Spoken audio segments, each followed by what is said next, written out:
Estamos hablando de José Ramos, a quien saludamos en estos momentos. José, ¿cómo le va? Reinaldo lo saluda para Nexo. ¿Cómo anda? ¿Qué tal? Buenas tardes para todos. Bueno, gracias por su tiempo y por este contacto, José. Bueno, lo decíamos en la introducción, esta situación de la Coviar y demás, pero por parte de ustedes también hubo un comunicado en donde respaldan esta decisión del gobierno nacional. Sí, efectivamente, la entidad nuestra, desde su formación en el año 2003, eh, diciembre de 2003 se sancionó Ujú. la ley de Covear y del Plan Estratégico Vitivinícola 2020, eh, en una sesión del Senado que estuvimos presentes nosotros, habíamos pedido que se postergara Ujú.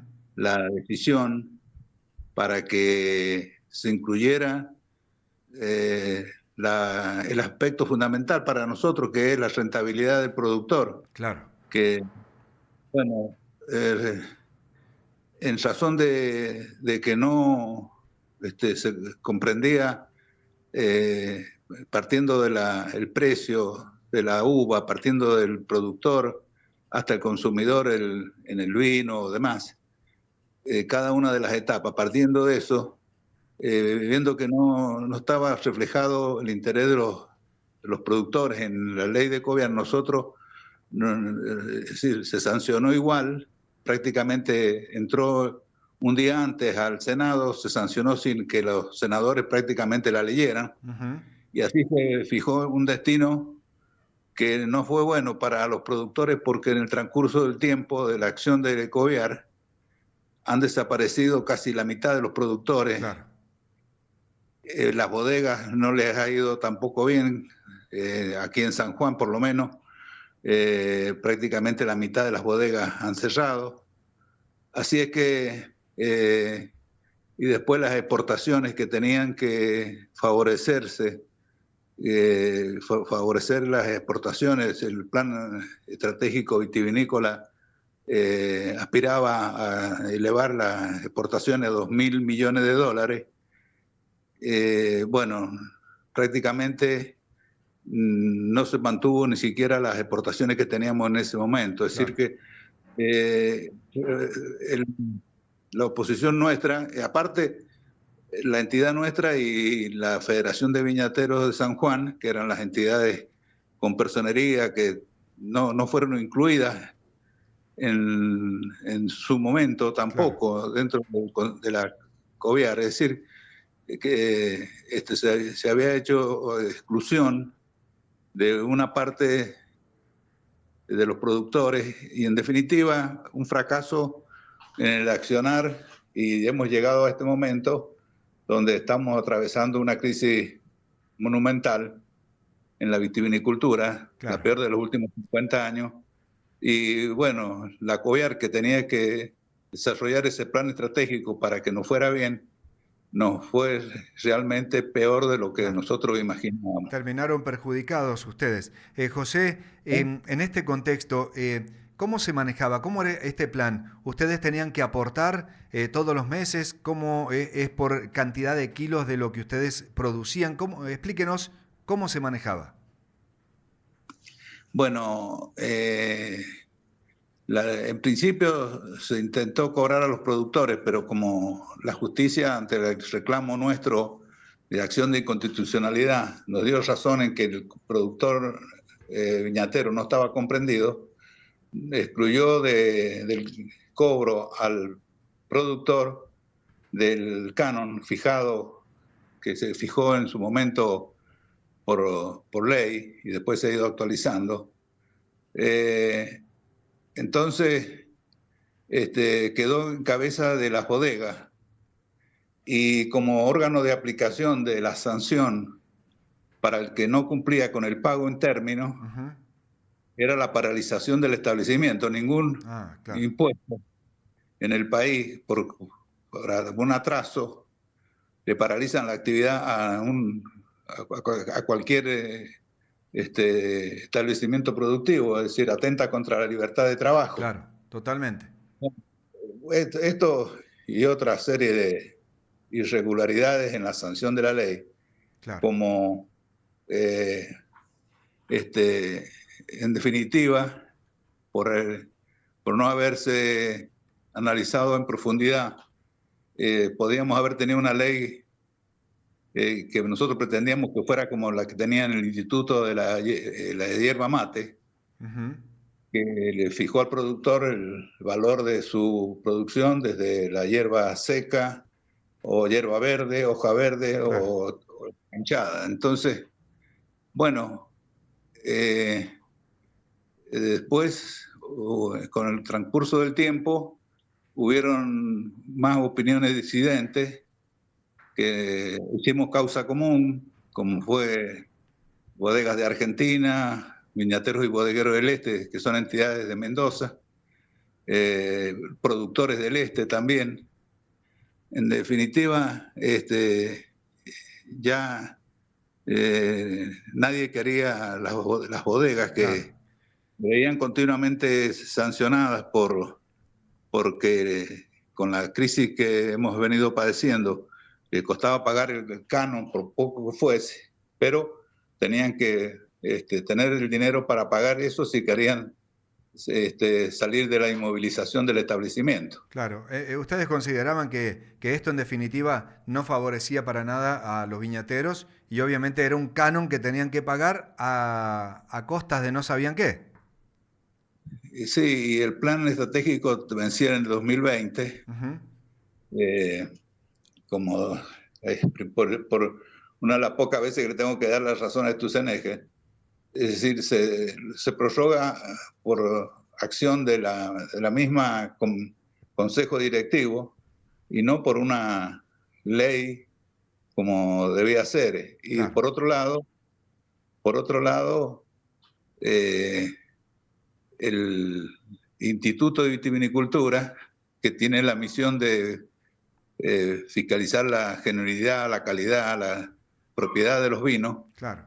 era el órgano de aplicación de la recaudación, es decir, como dicen, el Estado recaudaba para dárselo a un ente privado. Claro. Bueno, Perfecto. pero en definitiva, lo importante es acá, para nosotros, desgraciadamente, que en ningún área del plan estratégico que se propuso tuvo éxito. Claro. Claro. Pues, entonces,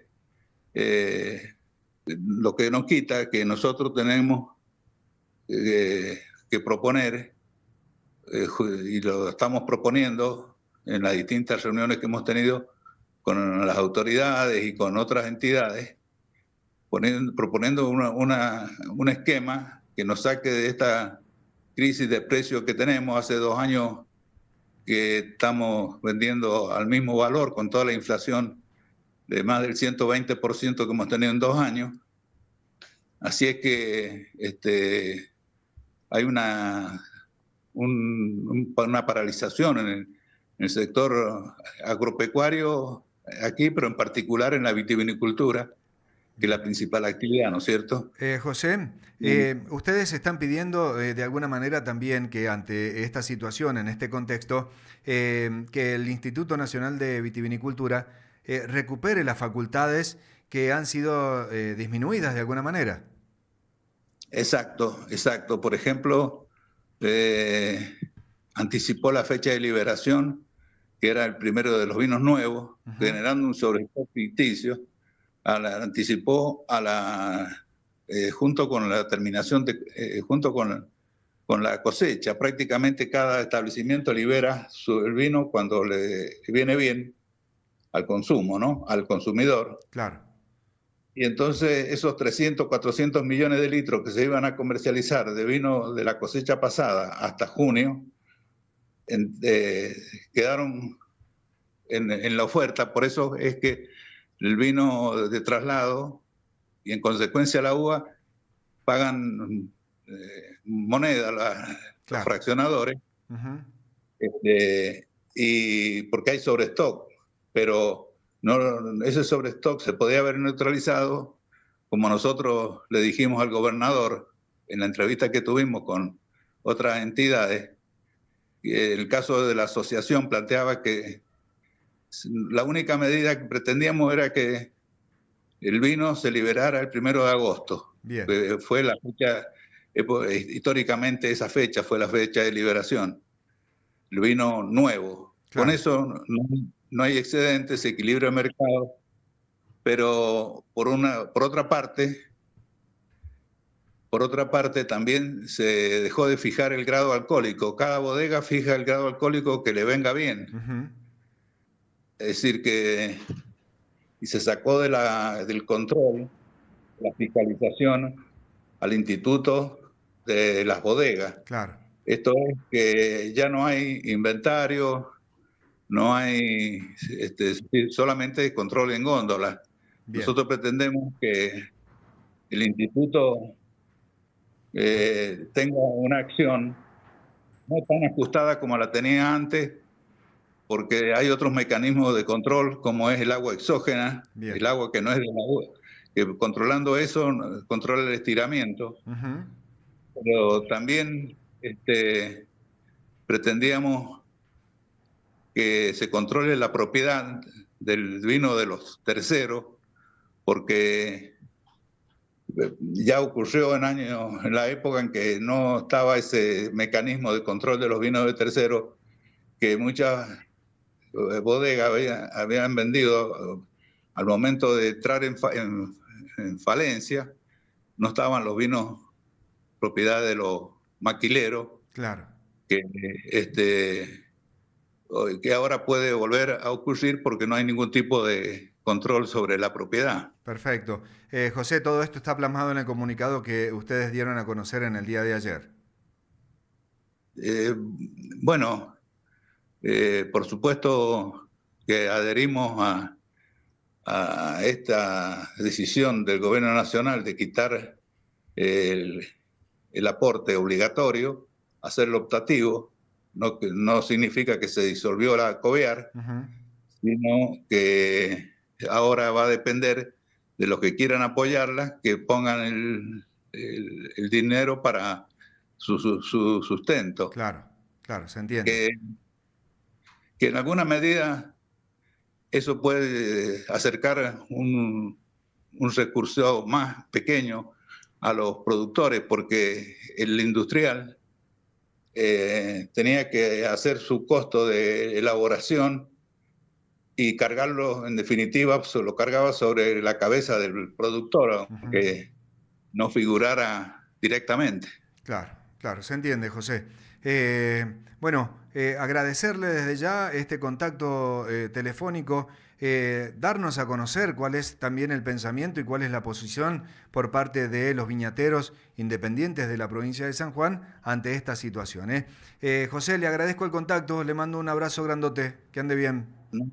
Gracias a ustedes y un saludo para todos.